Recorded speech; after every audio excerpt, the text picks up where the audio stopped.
सब लोग बिल्कुल सावधानी से सुनिएगा। कृष्ण प्राप्ति के लक्षण क्या हैं?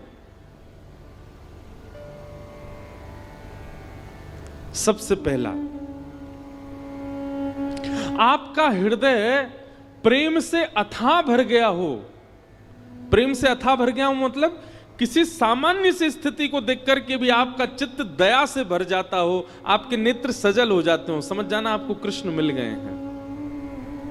दूसरा लक्षण, सुनो, अब ताली नहीं बजाओ, सुनो बस। हमें पता है आप सुन रहे हो। कई बार ताली के चक्कर में क्या होता है, 4 लोगों ने सुनी, उनने बजाई, 40,000 उसी के चक्कर में बजा देते हैं। कुछ अच्छा ही बोला होगा तभी तो सब बजा रहे हैं। ताली मत बजाओ, आप बस कथा सुनो।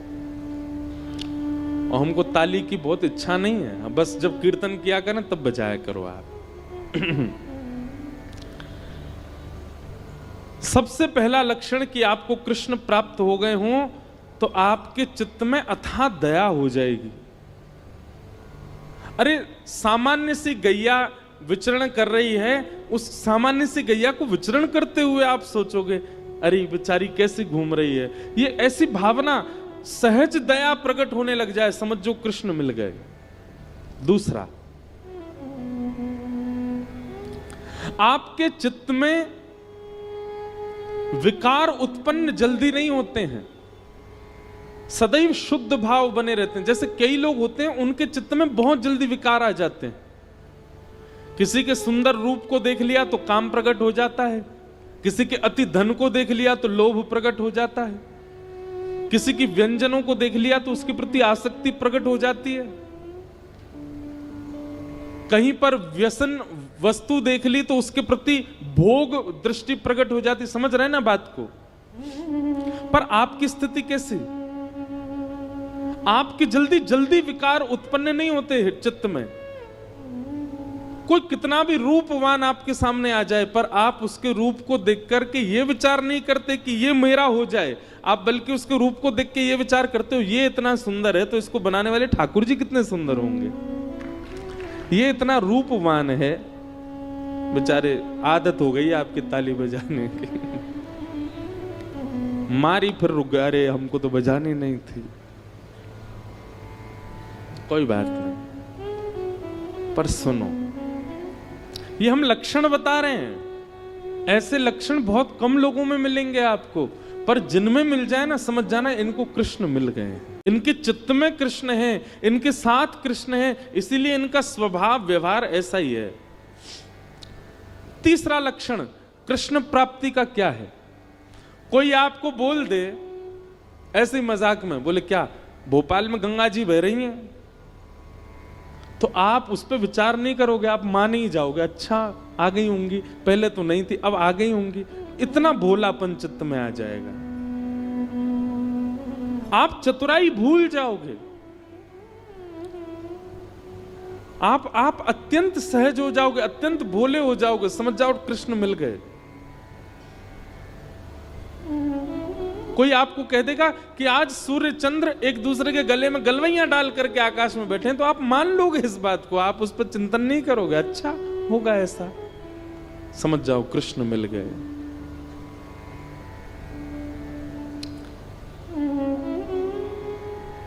चौथी बात, कृष्ण प्राप्त होंगे तो आपके अंदर स्थिति कैसी हो जाएगी?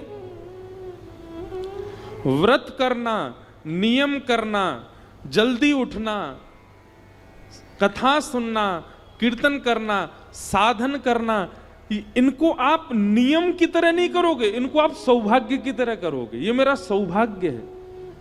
कोई आपसे रात्रि 11 बजे बोले कि कल सुबह 3 बजे उठना है, तो आप आना काने, अरे राम राम नींद पूरी नहीं होने दे रहे हैं मेरी, क्या करें, ये 3 बजे उठना है, तो आप उसके लिए इतने सौभाग्यशाली मानोगे अपना, अरे 3 बजे उठना है, ठीक है सुबह तो 3 बजे उठेंगे हम। कल आपको व्रत करना है, पूरे दिन कुछ खाना नहीं है, तो आप इससे विचलित नहीं होगे, आप और आनंदित हो जाओगे, अच्छा मुझे व्रत करना है।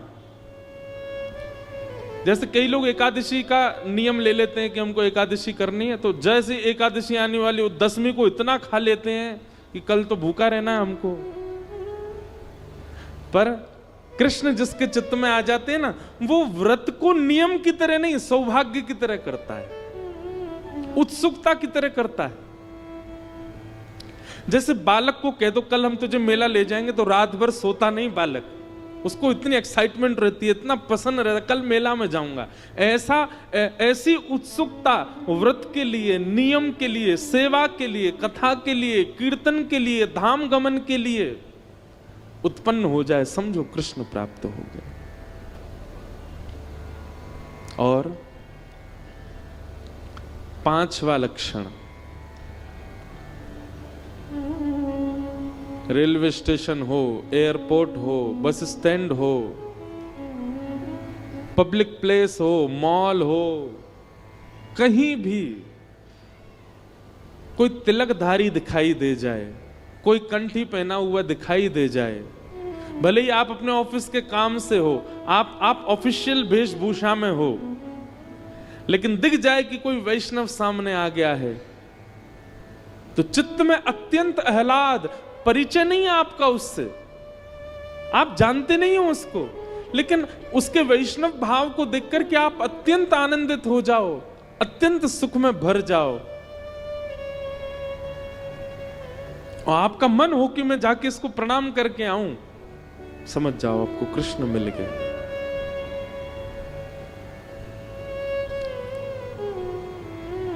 यह कुछ लक्षण हैं कृष्ण प्राप्ति के। कृष्ण मिल जाने का मतलब कृष्ण संग रहेंगे नहीं।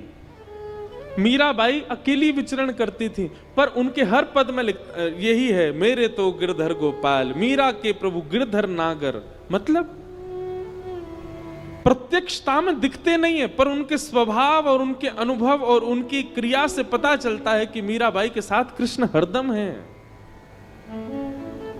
ऐसे ही हमारा स्वभाव, हमारे लक्षण, हमारे गुण, हमारी चाल चलन, क्रिया बताती है कि हमारे साथ कृष्ण है कि नहीं।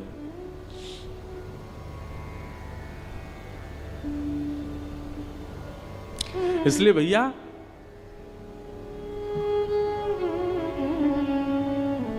कृष्ण प्राप्ति का मतलब प्रत्यक्ष श्री कृष्ण संग रहे नहीं, आपके स्वभाव में, आपके गुण में, आपके व्यवहार में, आपके विचारधारा में परिवर्तन इस प्रकार का हो जो हमने बताया, समझो कृष्ण प्राप्त हो गए।